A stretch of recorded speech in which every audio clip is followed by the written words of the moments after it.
Hi everybody, this is Brian Koo with another ROK video, and I'm coming at you today with something hot off the presses.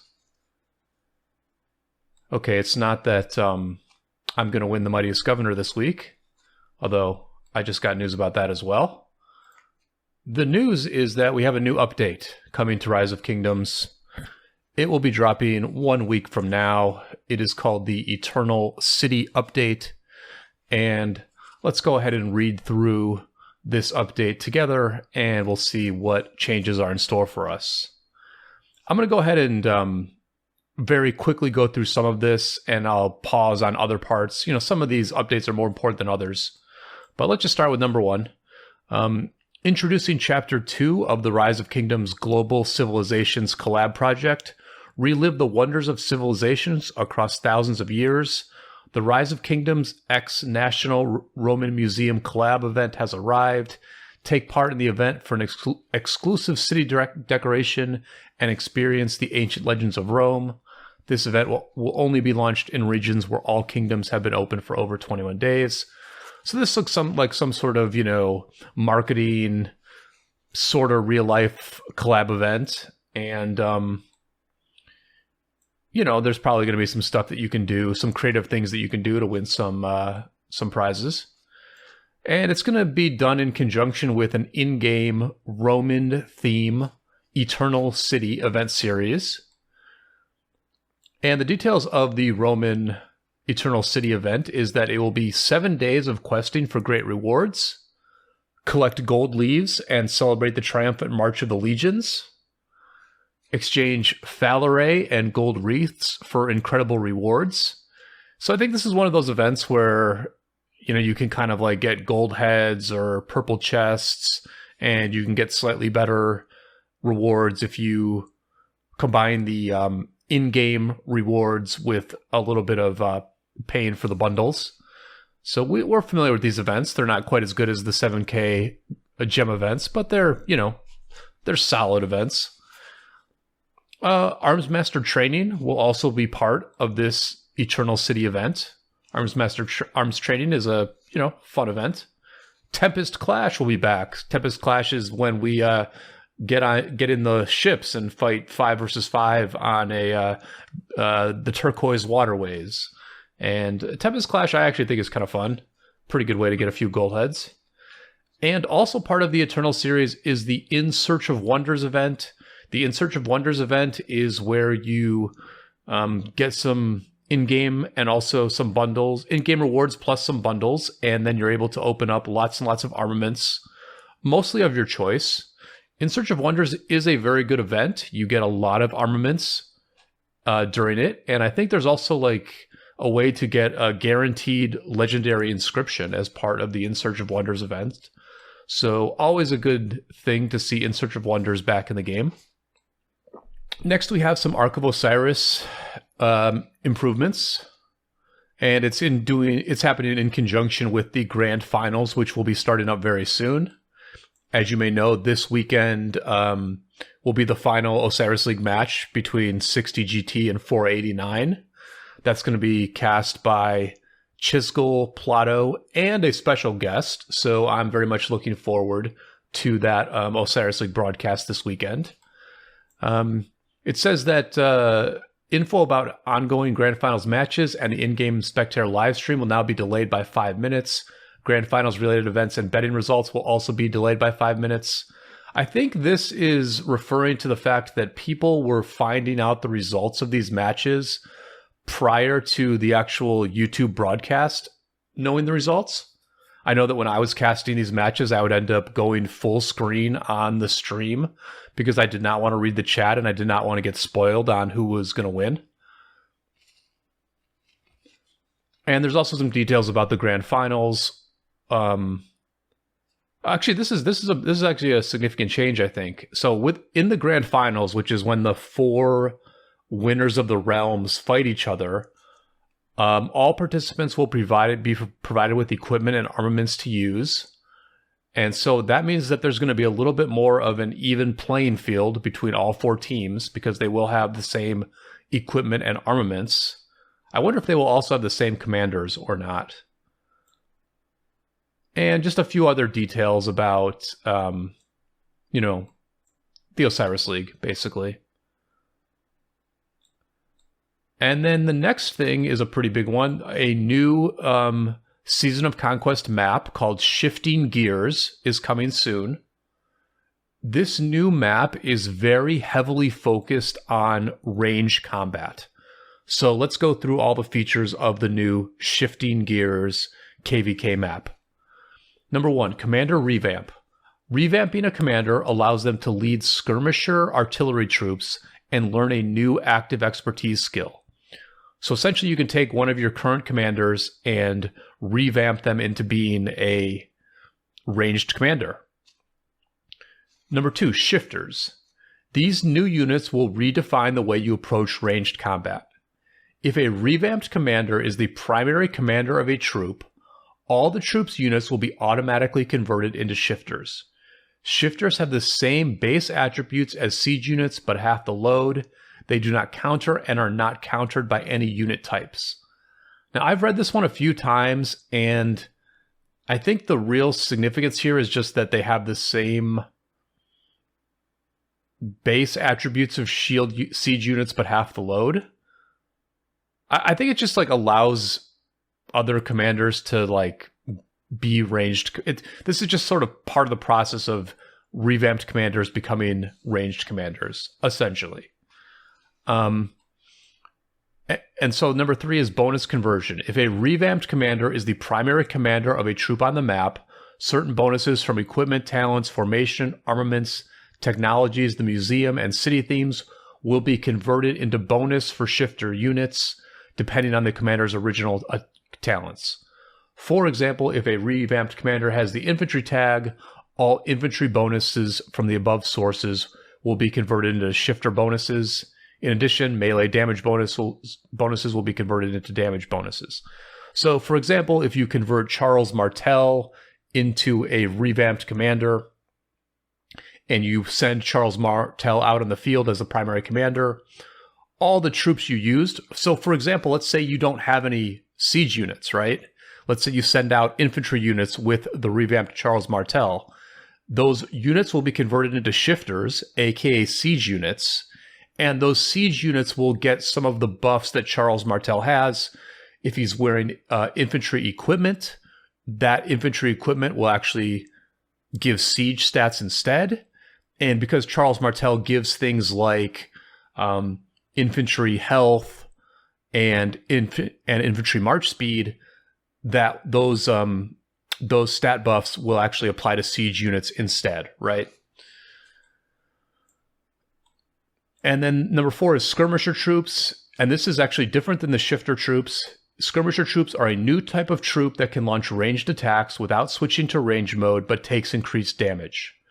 Deals bonus damage when there are no enemy governors within a certain range. Only revamped commanders or those with the engineering talents can use their active skills when leading skirmisher troops. So it looks like you might even be able to, when you do revamp a commander, it almost looks like you will be able to choose between having shifter units or having skirmisher units, which it looks like shifters are basically like normal ranged marches, whereas skirmishers are ranged marches that don't have to actually switch to range mode. But they also don't benefit from all the buffs that shifters benefit from. We also have artillery troops in this new KVK map, which is a new type of troop that can launch high damage ranged attacks. It has much longer range than traditional ranged troops, but a limited firing angle. Only revamped commanders or those with engineering talents can use their active skills when leading artillery troops. So this is a longer range type of ranged march, but a limited firing angle. I think that means that probably their AoE, or it's going to be like less of a circle? I mean, the circle AoE of ranged marches is kind of irrelevant anyway, because ranged marches are generally firing forward. But it sounds like this will not be a circle AoE, but it will have a longer range. And this seems to me like very powerful. I think it's preferable to have longer range siege units than to have AoE. So I think the artillery troops are going to be actually very popular compared to the shifters or the skirmishers. But essentially, there's like multiple different types of ranged marches that you'll be able to have in this new KVK format. And you'll be able to revamp commanders via revamp coins. And you can earn revamp coins automatically every hour, or you can earn them by completing bastion quests. And this new KVK map will also have the Alliance Arrow Towers, which those of you who have played Sword of Stratagems are familiar with. Alliance Arrow Towers are, you know, a pretty interesting change to the way flags are done. They basically like clear out all enemy cities near a flag. I will put a link in the description to a video I made about Alliance Arrow Towers. I think they're pretty good. So it's nice to see that Lilith is expanding the existence of Alliance Arrow Towers to additional KVK formats. Number 5 here, we're going to move through these quickly to get to the next update, which is the museum update. But this is just like, you know, the city editor is changing. There's a new armament event called Armament Reveal Thyself. And there's also something called the Recruitment Plaza, where kingdoms in the Season of Conquest can publish recruitment ads in the plaza, which can be viewed and filtered by potential immigrants. So this is, I think, pretty cool, actually. I mean, there's not like a great place to find recruiting information about kingdoms. You can go to the official ROK Discord. You can go to another Discord like Fleisch's Discord, for example. But there's not like a great... And I think Chisgul also has a Discord where you can advertise your that your kingdom is recruiting. But, you know, there's not like a ton of place... Like, there's not like a great place to do recruiting in Rise of Kingdoms. So it's nice that they're adding this. All right, so now here's the big one. Here's the one you've all been waiting for. There is a museum update coming in 7 days. And the museum update will add exhibits for Guan Yu and Leonidas. Now, Leonidas, not that interesting. Guan Yu, very interesting. Lots and lots of people still use Guan Yu. Guan Yu is still meta. I still use Guan Yu all the freaking time. I believe Guan Yu might have the most kills of any of my commanders because I've been using him for so long. And this next museum update will also give a new level of upgrades to Thutmose, El Cid, and YSG. This could also bring YSG, make YSG more relevant in Season of Conquest. YSG does definitely get use in Season of Conquest, especially in artifact KVKs where you can pair them with somebody like XY, for example, as part of, or Guan Yu as part of your 5th or 6th march. So, you know, museum updates for Guan Yu and YSG, definitely a very, very big deal. We saw, you know, the recent museum updates to Attila and Takeda having like some impact. It sort of brought Attila back into the meta a bit. Alex is back into the meta with a double museum upgrade. So I think Guan Yu getting a museum update is really quite a big deal. I'm going to guess that it's going to be a pretty small museum update just because Guan Yu is already meta. But pretty exciting to have Guan Yu in the museum. And I hope you saved up your museum currency because this is the kind of thing you save it for, right? You save your museum currency to be able to upgrade Guan Yu right away. A few other things with some bug fixes to the KVK maps where some of the effects carry back to the original kingdom. And now this next update, this next point is actually really quite interesting. They are updating the barbarian keeps in the Lost Kingdom. They are adding a new keep difficulty level to the keeps. They are adding animal bones to Bloodfist Barga's loot table. I assume that means that they are sort of expanding the loot table. You get a few more rewards for killing Bloodfist Barga. And they are adding new keep resource centers. These resource centers will expire after a period of time, but new ones will regularly spawn. If your alliance defeats Bloodfist Barga, your alliance will automatically occupy the keep's resource centers. Your troops cannot be attacked while gathering from a keep resource center occupied by your alliance. Higher level keeps will spawn more resource centers, and those resource centers will have greater resource reserves. So I think this is pretty interesting and pretty cool, right? So this means a couple things. Number one, it sounds like what's going to have to happen is that after you sort of clear a keep, you will be able to access those resource centers. You'll be able to send gatherers to those resource centers. But then I assume that the monsters will respawn at the keep as they normally do. Actually, is that true? Well, let's take a look real quick.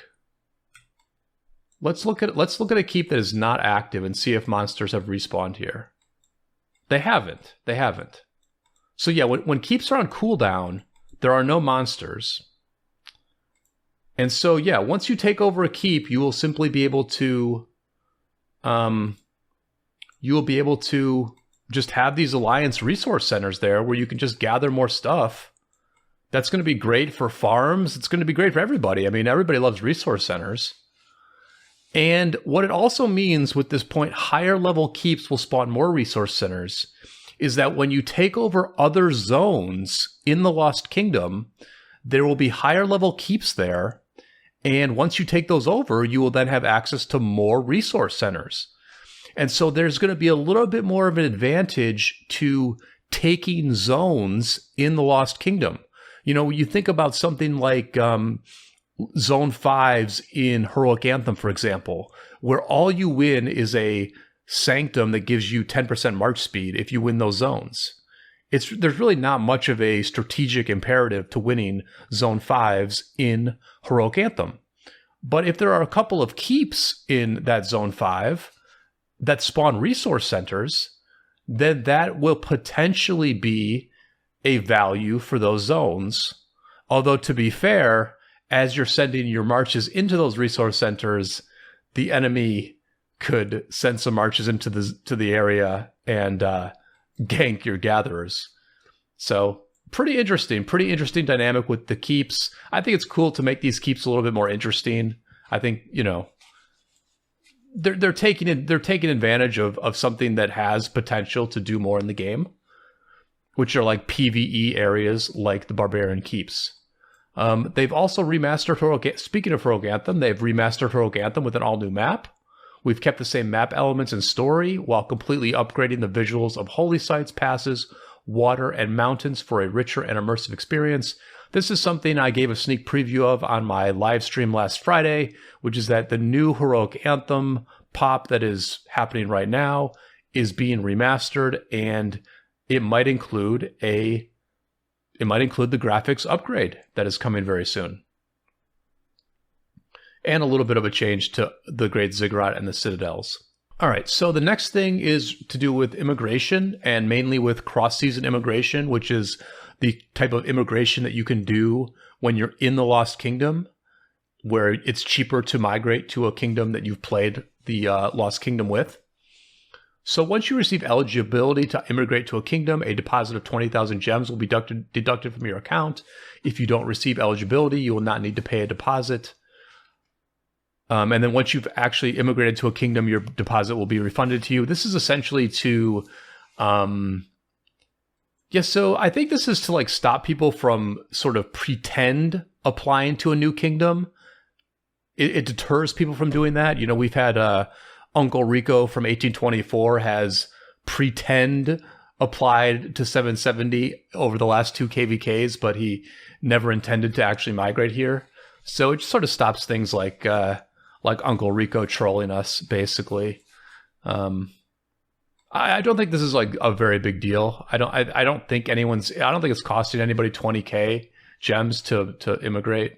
And there's some stuff with secondary passwords, and they've also limited the power max for cross-season immigration from 100 million to 85 million. So a bit of bad news for Wales here. They will no longer be able to migrate cheaply during the Lost Kingdom. And then just a few other updates that we will go through. I'm going to go through some of these real quick because I don't remember seeing anything too interesting here. They updated the wording of Luci's expertise. They made it so that on mobile you can see 5 marches on the bar on the right side. And there's also a setting now to show full dispatch queue, which will allow us to see all 7 marches on the right side if you want to. They've also improved the experience of dispatching multiple troops at the same time. And so when using the multi-select feature to dispatch multiple troops at once, the system will only select troop loadouts from the same section, e.g. only blue loadouts or red loadouts. Let me show you that real quick. So basically, when you do multi-select, you will only be able to select marches from this one page. This is actually pretty nice. What would happen in the past sometimes is that you would try to multi-select all your main marches, but because you didn't have enough troops, it would default to something like multi-queuing the first march on your second page, which for me was always my speed marches. So inevitably, you would have these like tiny little T1 marches leaving your city to fight alongside, your very best marches. So that's actually a nice change, like a nice quality of life change there by Rise of Kingdoms. And let's see, anything else? The next change has to do with transmogs, transmogging your city themes. They've improved the equipment security. If, you're sort of letting somebody else jump on your account. And then there's also some things with alliance officers. Basically, there's currently some abilities in the game that only alliance officers with a title can do. And it looks like they are expanding that now to where any R4 can do these things. So now it sounds like any R4 can modify the garrison captain of a building, which is great. And any R4 can now see the online status of players, which is also very cool. Because like right now I don't have okay, so I do have a title right now, so I can see the online status of people. But it's kind of annoying when you're an R4 and you can't see the number of people who are online. You can't see who is online. So that's another nice quality of life upgrade, I would say, is that now all officers can see the online status of players.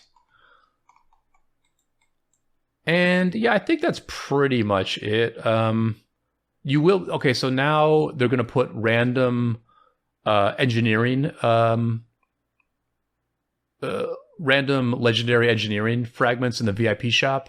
So again, they're sort of expanding ranged combat here. And everything else is just some very, very minor changes, right?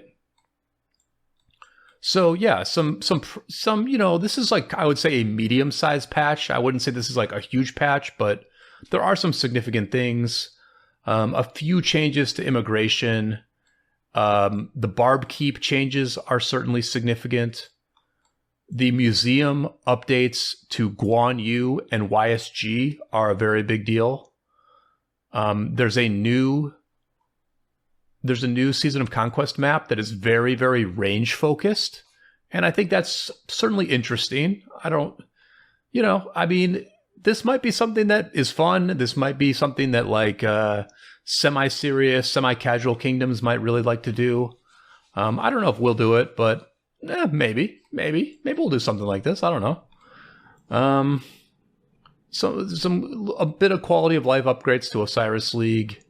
A new 7-day Roman-themed Eternal City event, and a collab event with some museum in Rome. So yeah, the Eternal City update is coming in 1 week. Let's see how many museum currencies I have right now. I'm sort of an old play. Ooh, I might not have enough. I only have 986 exhibit coins. How much does it cost to unlock one of these? 960. So it looks like I have barely enough exhibit coins to unlock the Guan Yu Museum when it enters the game. I think there is an event going on right now where you can get a few exhibit coins. I think in this Symphony of Destiny event, you can get some exhibit coins. So you can get about 50. So I would actually probably recommend getting those. I'll grab a couple right now. Why not? So yeah, grab your exhibit coins so you can unlock Guan's museum upgrade as soon as it enters the game. And other than that, let's just wait patiently for the patch. Let me know what you think of the patch in the comments. Throw a like on the video if you've made it this far. It's a great way to support the channel. Subscribe to my channel if you have not done so already. And until next time, I will see you all on the flip side.